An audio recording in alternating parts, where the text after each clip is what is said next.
They say the feds told on Jeezy when he didn't get indicted with BMF. I don't know, Jeezy did do some snitching. That's what they're trying to say. Let's see. Outed as a cooperator. This time, he wasn't outed by Blue Da Vinci or Gucci Mane, his usual ops. No, he's been outed by the FBI themselves. The snitching allegations on Jeezy is actually centered around the two biggest storylines of his career: his beef with Gucci Mane and his association with BMF. Back in 2005, when Gucci Mane and Jeezy was beefing, being murdered, a man called Pookie Loc, which was really good friends of Jeezy. Now, the publicized story of this is Gucci Mane caught the body in self-defense. However, Gucci Mane was initially charged, then it was dropped due to self-defense, and we learned all about Gucci Mane's legal troubles due to this murder. But what's not told is that murder of Pookie Loc actually got Jeezy on the Feds' radar. And the Feds actually blamed Jeezy more for that murder than they blamed Gucci Mane. If you guys are kind of blurry about what exactly happened between Gucci Mane and Jeezy, let me, redraw your memory real quick.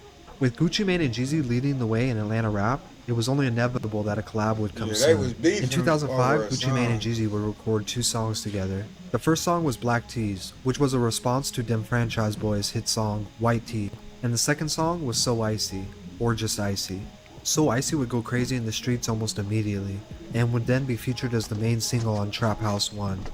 The song was such a massive hit that even high schools across the country banned the iconic snowman tee that Jeezy wore in the video. But as time went on, rumors surfaced that Jeezy may have been upset with how things went.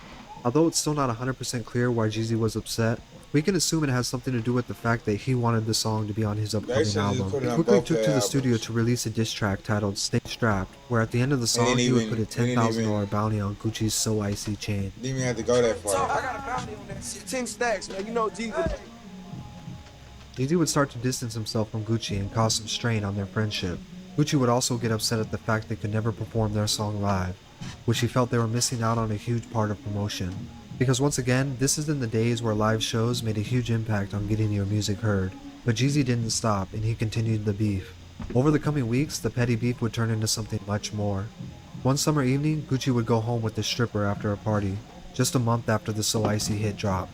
5 men stormed the home where Gucci was staying, armed with pistols, brass knuckles, and duct tape. They would get into a physical altercation, pistol whipping the stripper and hitting Gucci in the face. One of the men allegedly yelled, "Shoot him." Upon realizing his life was at risk, Gucci shot back. Some people say he reached for his gun, where other stories say he may have disarmed one of the men and took his. He shot the gun, killing one of the men, as the others ran off. 3 days would go by until someone found the body of the deceased man in the woods behind an elementary school. When the smoke cleared, authorities identified the man as Pookie Loc, one of Jeezy's prodigies under his CTE label. After 9 days, Gucci Mane would turn himself in, claiming self-defense. He released a statement saying, he's not a murderer, but he was scared for his life, and he had to be a man about it. For some reason, Jeezy has always maintained his innocence and denied that he sent men to kill Gucci. He's always says he's innocent. However, the fans wasn't buying it, Gucci wasn't buying it, and the fans weren't buying it. Stay with me, okay? At this point in Jeezy's life in 2005, everything was going downhill for him. His homie died trying to kill Gucci. His crew that he was rolling with at the time, BMF, well, they got indicted for a RICO. Now, everybody got indicted for Jeezy. And a lot of people was very confused about that. Because even Blue Da Vinci got indicted. And Blue Da Vinci, you can probably make an argument, was around BMF just as much as Jeezy was around BMF. Well, Blue Da Vinci did a Ken Capone interview a couple of years ago. And during this interview, Blue Da Vinci broke down how Jeezy got out of being indicted with BMF when the feds initially came and indicted Big Meech and everybody associated with BMF.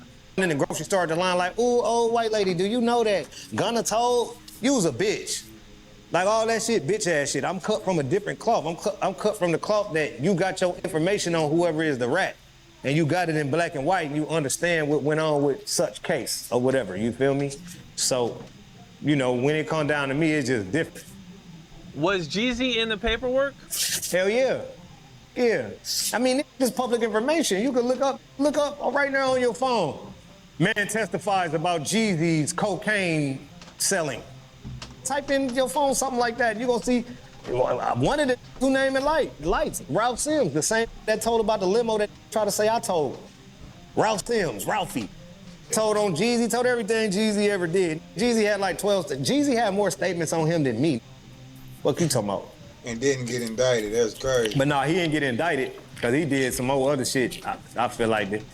I know some things he did, like he turned Meech's cars into the feds. The same Porsche truck and that Ferrari I was talking about a while before he came to Miami and doing some lie detector tests about this gun case he caught one year in 06 when I went to go meet him. We had a shootout, not against him, but some other, like when me and him start trying to talk, some other popped it off with us and we end up having a shootout. And he ended up going to jail for a gun. If anybody is familiar with that Miami case, him and Twin came back to do a polygraph test supposed to be for that shit. And the security said that Meech's cars pulled up on flatbeds, nigga, into the federal building when he went and did it, when he was inside for his meeting or whatever. So I know he turned in the cars. Ain't no telling what people be doing, bro. That's all I know he did. And then he told about house, the gun case that was already thrown out at the state level, and then the feds picked it back up. So everybody look up Big House. You look up Big House. He was a security for Jay-Z. He was a security for Big Meech. He was also a security for Young Jeezy. Yeah, Jeezy put the people on his ass, and he'll let you know. If you look him up, he talking his story, and you know, you got all these people with these accounts of these people that's out here. Sorry, y'all, I just be the bearer of bad news because 10 years go by and people act like they ain't never heard nothing, don't know nothing. Like, hold on, the selective politics shit gotta stop. If you look at that BMF, and they came out at a low level, just an association, right? Yo, you was claiming BMF, Rico.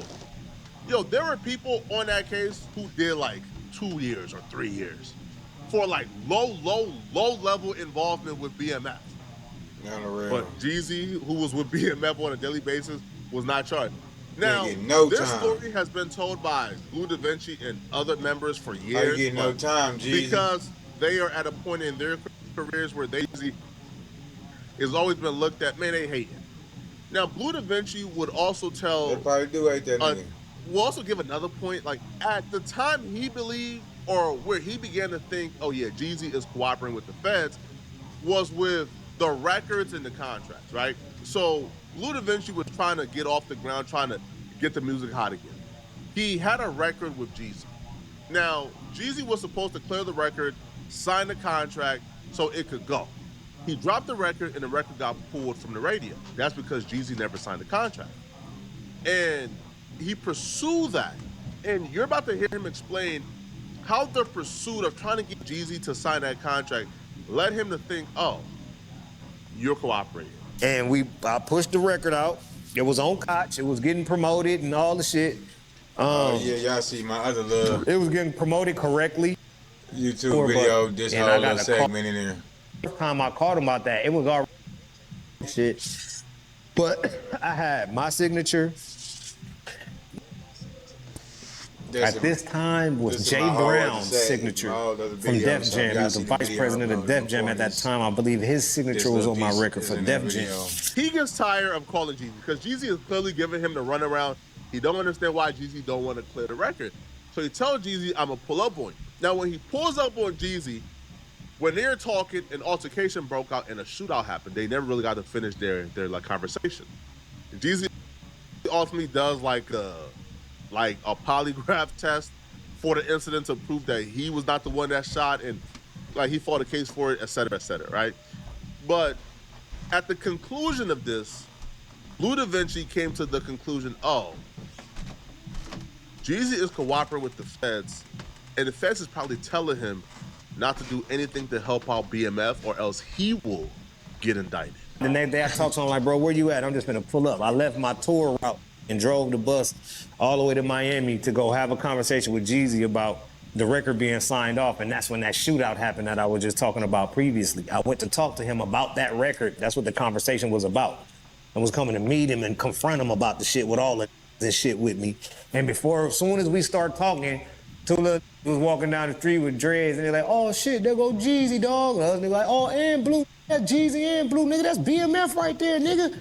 Oh, bro, let us get a picture. And then my little cousin twin, big twin, he like, oh, nigga, they ain't taking no picture. You see they trying to talk, so the little like, well, and then the twin fired him, boom.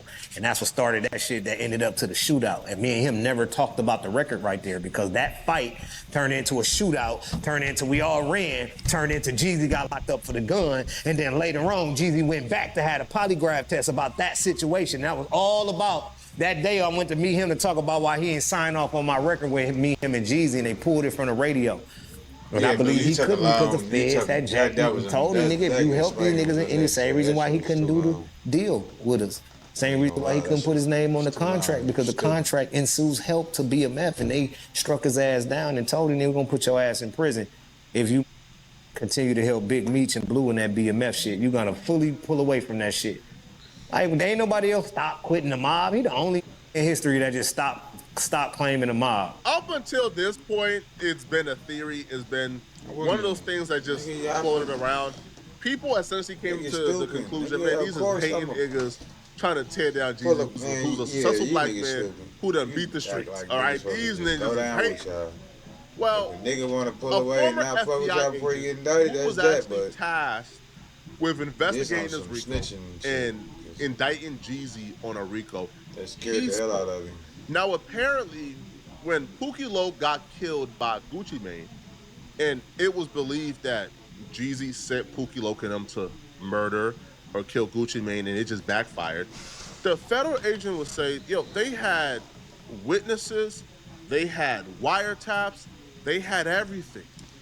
They were seconds away from indicting Jeezy on a clear-cut, open and shut RICO for the murder of Pookie Loc, kind of like how they did with YFN Lucci, where YFN Lucci went sliding on the ops. His homies hop out, start shooting. The ops shot back. The homie died. They charged YFN Lucci with a RICO for his homie's murder. They was going to do the same with Jeezy. But the FBI agent would say something very odd happened that stopped all of that. Yeah, I'm not going to say the guy's name because he's pretty famous, and to be fair, he was never charged with a crime. But we had these two rappers in Atlanta. Yeah, this little part in there they were too. beefing with each other, trading diss tracks, the whole thing. Then rapper number one. No, go to my video the and phone look at it. You said it, I didn't. Playing it coy. The other comment that he responded back to and liked, also playing it coy, was, well, the BMF theory. Somebody commented, so Jeezy cooperated with the feds on Meech, so when this happened, he got a pass. That was what was being implied in the video. And by imply, I mean the FBI agent knows exactly what happened. He knows exactly what the theory is. And he knows this is the truth. Agent know and he responded back and liked it, and he says, interesting. He would know. I guess now we have our answers. I guess now we know why Jeezy was never charged when BMF was charged, even though literally any and everyone who was rolling around calling himself BMF got charged. Literally any and everyone, bruh. Now we know why. And now we know why exactly Jeezy was never charged with the RICO for his homie being murdered by Gucci Mane.